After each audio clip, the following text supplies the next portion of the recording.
William Angus VC, also known as Willie Angus, was a Scottish recipient of the Victoria Cross, the highest and most prestigious award for gallantry in the face of the enemy that can be awarded to British and Commonwealth forces.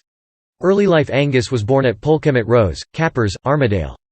After leaving school he was employed as a miner, but was able to find himself a place as a professional footballer at Carluke Rovers, before moving to Celtic, although he never played for the first team. Angus made 2 Scottish League appearances on loan to Vale of Leven in 1912. Released in 1914, he joined Wishaw Thistle, the club he was captaining when war was declared in August.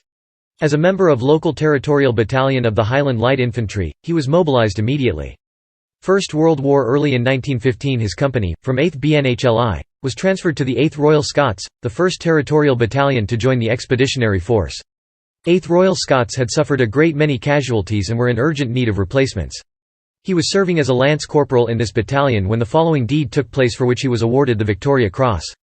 Victoria Cross on 12 June 1915 at Givenchy-les-Labassés, France, Lance Corporal Angus voluntarily left his trench to rescue a wounded officer, fellow Carluke man Lieutenant James Martin, who was lying within a few yards of the enemy's position and had been injured by a mine.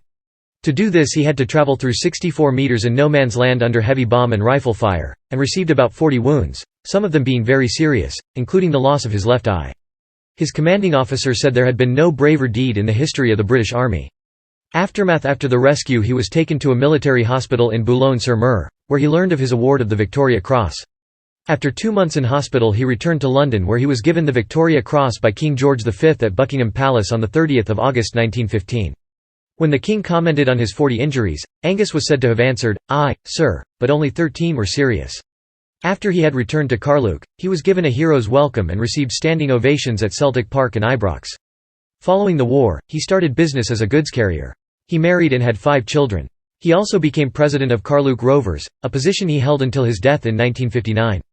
Each year of his life, he received a telegram of thanks from the family of the man he rescued.